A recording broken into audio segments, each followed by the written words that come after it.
जयराम तो जोहार यात्रा हेमंत सोरेन निकाल रहे हैं, जब खतियानी जोहार यात्रा, जब खतियान लागू ही नहीं हुआ तो ये खतियानी जोहार यात्रा। एक कहावत थी ना कि जनता प्रजा भूख प्यास से त्रस्त है, छात्र युवा तन्हाई टेंशन से ग्रस्त है और राजा जी सुरा सुंदरी में मस्त है। वही हाल ये राज्य का है। इसे अश्लील यात्रा कहिए कि राज्य के युवा सड़कों पर, राज्य के युवा के माथों पर पसीना, चिंता की लकीरें, और आप माननीय मैडम अक्षरा को बुलाकर खतियानी यात्रा करते हैं, लाखों और करोड़ों खर्च करते हैं, तो कहीं ना कहीं एक अश्लील यात्रा है। अरे बच्चा तो पैदा होने दीजिए, पहले ही छठियारी का सामान लेकर आ गए हैं।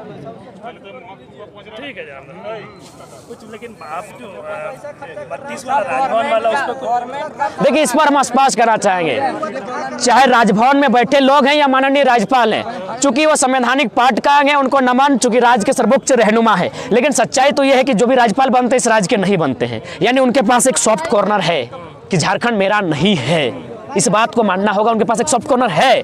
यानी माननीय महोदय को नमस्कार करते, उनको वंदन करते हुए जो सच्चाई उसको रखना चाहेंगे, वो चाहेंगे कि राज्य के हित में नीति ना बने। और जो राज्यपाल होते हैं ये तो बच्चा जानता है, ये सेंट्रल का यूनिट होता है, यानी सेंट्रल के इशारे पर माननीय चलते हैं। अब हम सेंट्रल की बात करते हैं। जो सेंट्रल में सरकार बैठी है, माननीय नरेंद्र मोदी, हेमंत को खूब लताड़ा, मोदी जी की थोड़ा चर्चा करते हैं।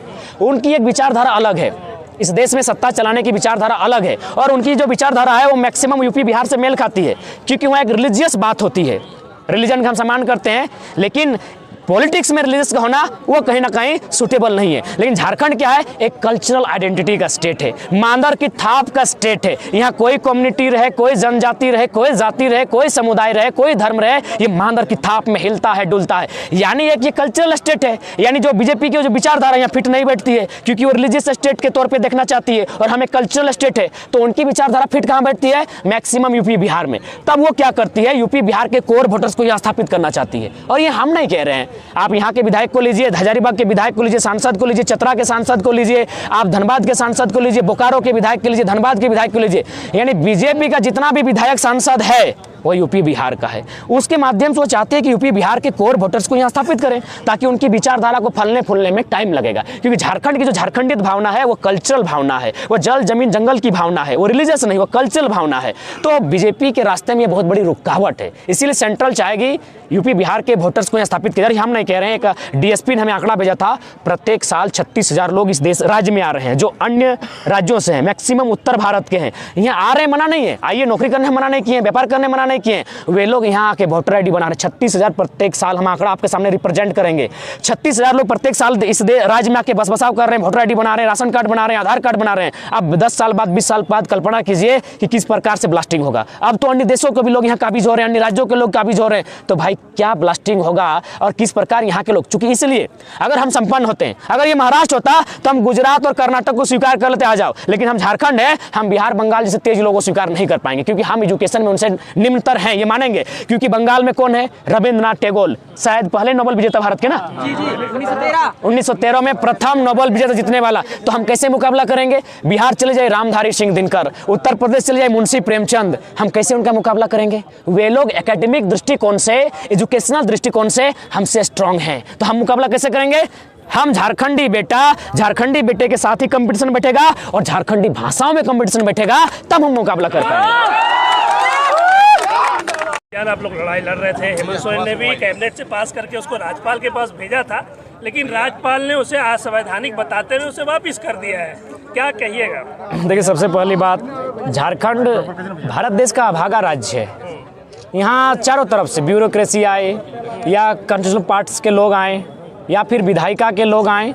जो लोग इस राज्य में आते हैं उनका प्रमुख जो नज़र होता है कि इस राज्य में अन्य राज्यों का बस बसाव कैसे हो। इसलिए बस बसाव हो क्योंकि ये मिनरल से है, प्लस यहाँ आदिवासी लोग, भोले भाले मूलवासी लोग, खेतीहर लोग हैं, ये बहुत सरल लोग हैं। इनकी ज़मीनें को लोग जो संपन्न लोग हैं, जो अन्य राज्यों के कॉमन ज़मीनें मानती है कि इनकी ज़मीनों को लेने में बहुत आसानी होगी। यानी अपनी घर गृहस्थी बसानी है, अपना महल खड़ा करना है, यहाँ से खुद पैसा कमाना है, तो बहुत आसानी से कमाया जा सकता है। इसलिए कि मैं चूँकि आज पढ़े लिखे क्षेत्र में हूँ, तो पढ़ा लिखा बात करता हूँ। पूरे भारत देश में कोयला को जो कोड़ा जाता है, जिसे हम लोग खनन कहते हैं, माइनिंग कहते हैं, उसके लिए शायद 8 सेक्टर हैं BCCL, CCL, आपका ECL, MCL, NCL, WCL, ECL, इस प्रकार 8 यूनिट हैं। झारखंड में 3 यूनिट है। सेंट्रल कोल लिमिटेड, शॉर्ट में CCL, Bharat coking coal limited, short में BCCL, eastern coal limited, short में ECL। ये 3 कंपनियां झारखंड में कोयला कोड़ती है। लेकिन कैसे कोड़ती है? जबरन जमीन का अतिक्रमण करना। अगर 10 एकड़ मांगी है तो 15 एकड़ में कोड़ना। उसके बाद आप बेरमो क्षेत्र में चले जाइए, आप सिंदरी के क्षेत्र में चले जाइए, या फिर आप चंद्रपुरा के क्षेत्र में चले जाइए, जहां खनन का कार्य हो रहा है, जहां माइनिंग का कार्य हो रहा है। जमीन ली गई 1951 में, जमीन ली गई 1964 में, और आज भी वह पीड़ित परिवार विस्थापन का दर्द झेलते हुए नौकरी पाने के लिए कभी हाई कोर्ट तो कभी सुप्रीम कोर्ट का दरवाजा खटखटा रहा है। आज भी 51 की नौकरी की मैं बात कर रहा हूं, 70 साल बाद भी। वहीं चले जाइए NCL, जैसे हमारे यहाँ CCL है, आपका मध्य प्रदेश के साइड में NCL है, जिसे हम लोग फुल फॉर्म कहेंगे नॉर्दर्न कोल लिमिटेड, जो मुख्यतः सिंगरौली के क्षेत्र में है। वहाँ क्या होता है? NCL क्या करती है? सबसे पहले सर्वे करती है। सर्वे के माध्यम से जो लोग विस्थापित होंगे उनका एक डाटा तैयार करती है, और फाइनली विस्थापन करने से पहले उनको घर बना के देती है, उनको नियोजन देती है, उनको ढंग का मुआवजा देती है। लेकिन यहाँ लाठी मिलती है। मैंने कह सकते हैं डिक्टेटरशिप के तर्ज पर झारखंड के जो मूल लोग हैं, जिनकी जमीनें हैं, आप चले जाइए करगली मौजा, चपरी मौजा, मकोली मौजा, उनको खत्म कर दिया गया है। 70 साल बाद उनको नौकरी नहीं मिली है, वे बर्बाद हो चुके हैं। तो ये जो है ना, ये लोग जानते हैं कि झारखंड में कोई भी काला कानून आसानी से बनाया जा सकता है, आसानी से झारखंड के लोगों को बोका बनाया जा सकता है।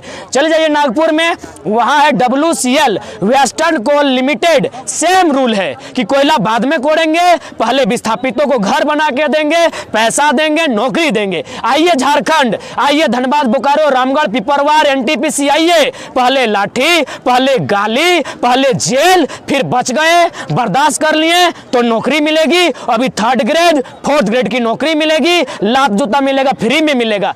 तो इसीलिए मैं कह रहा हूं, आज जो लोग भाई भाई की बात करते हैं, उनका एक बित्ता जमीन नहीं गया है, उन्हें क्या दर्द पता चलेगा कि हमने क्या खोया है। तो साफ शब्दों में, चाहे नियोजन नीति रहे या डोमिसाइल नीति रहे, वे लोग बहुत चालू लोग हैं। चाहे राजभवन में बैठे लोग हैं या फिर ब्यूरोक्रेसी में बैठे लोग हैं, वो जानते हैं कि झारखंड के लोगों को आसानी से गुलाम बनाया जा सकता है। यहाँ नीति नियम का निर्धारण नहीं होने देना है। अगर नीति नियम का निर्धारण हो जाएगा, अगर CNT पूरी तरह प्रभावी रहेगी, तो फिर क्या होगा? यहाँ आसानी से लूट नहीं हो सकता है, और आसानी से लूट नहीं होगा तो ये झारखंड के IAS दिल्ली में 15 करोड़ का फ्लैट नहीं लेते, 1 रुपए में अपने बीबी के नाम में देवघर में रजिस्ट्री नहीं करते, मैडम पूजा सिंघल 25 करोड़ का अवैध पैसा नहीं जमा करती।